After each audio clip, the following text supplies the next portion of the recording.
maintain a knee shield that will hold his hips down and give you control over the situation. There's other things you can be good at, but mostly it's about the ability to stay with this. So whether he's lacing the legs or pushing forward, that you can maintain this control through pretty much everything.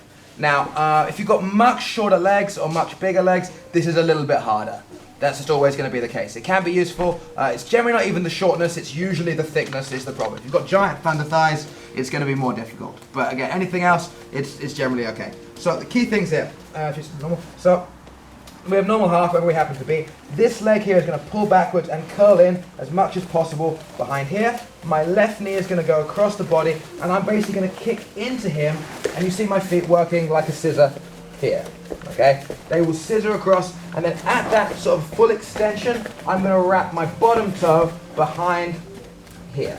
That's what's going to engage from there. Don't try and lock it around there or whatever, because if his legs are decently sized, you won't get any real connection by just trying to do this. You need to pull his knee towards you a little bit, push his body away from you, and establish your connection here.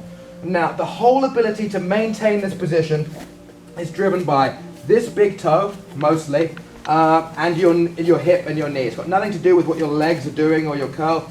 This here means that any pressure he puts down on my knee should be absorbed by my big toe here. If my toe isn't curled, he just pushes the knee down, everything just breaks.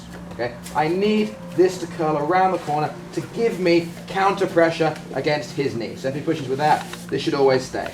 And then to reinforce that, my knee has to be close to him and my hip has to be pushing into my knee. Those three things have to be true. If I try and just hold this and squeeze whatever, again, he's going to smash it together, it's just going to pop out straight away. And so the ability to do this and just chill, it gives you the easy, uncomfortable, basic half guard that pisses everyone off. Again, pretty much the easiest guard to play, all the way through white, blue, to an extent purple, is basically just this. You don't have to do anything else, you can suck at everything else. This will work nearly all the time. It's the right balance of control and easy to get to. Like, you can have a great spider guard, if you can never get there, it's a waste of time. But this is very easy to get to from pretty much anywhere. Hook backwards here, across the feet, connect, and then grab the collar and just keep this angle here. This is important, it has to be this side of the collar, because if I'm here, then my body weight goes this way. So if I try and hold him and he goes forward, this happens, and I lose the leg. That I need to be across him to make sure that my hip is still strong. So I can go from here all the way up to the collar.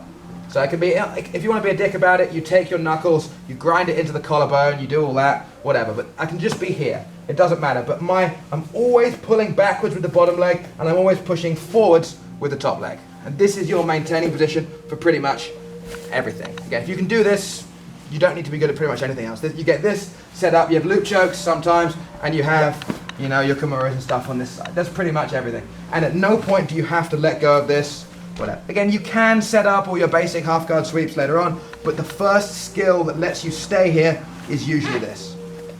Some people will start with just a lockdown as how they stay here. That's fine too, but it's a little bit more risky. You know, everyone has to find a way to be comfortable in half guard to stop the person passing. This is probably the best way. Second option is just to go, okay, we'll start from here and we'll work everything out afterwards.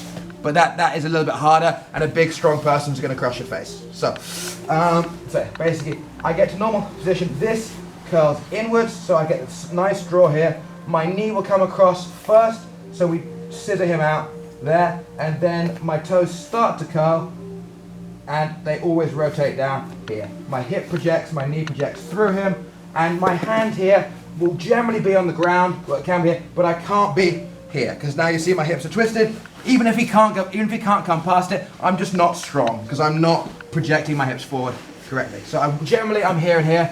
It can be here, it can be like this. Even basic, you can do this. Again, he's going to toe hold the shit out of me, but that's, you know, a separate issue.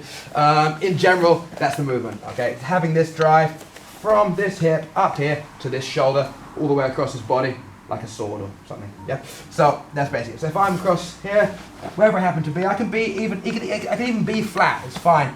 If I can still make the same transition, well, you get a ton of power, a ton of distance, it hurts like a bitch, which is always helpful, and it makes everything happen. So, basic position starting off, so one hook behind, this curls back as much as possible. It can't be here or here. You won't have any, it's not enough, there's too much of his leg, just gets lost. Pull back in, drive, curl, engage the hip, engage the knee, and then sit up to the collar here. You know, you can just do this and push away. And again, if he can't get his head forward because of this, he can't really pass your guard. He can hook again. He can lace your legs as much as he wants. This will just annoy the piss out of him for a long time. You have to be generally a good purple or brown belt to deal with this successfully. It seems like a massive statement, but it is. There's lots of guys who do nothing except this, and there's black belts who do nothing like this, nothing except this, and it's annoying as all shit. Yeah. So very quickly, so again, it can be even flat if you want to, but we scissor. This pulls backwards, this pushes forwards, connect in, and you should be able to push him away only using your hips. You don't have to push with the hand. That should be stronger than his entire body. Collar, distance, strong drive, and your connection there. We'll look at some more details on that in a bit, but that is the first most important skill in maintaining half guard against pretty much everyone. It also makes it hard for them to stand up because it's always messing with their balance, and it means that combined with the hand, you have your base for everything else afterwards. All simple, all good? Can we start with that, please? Eins, zwei, drei.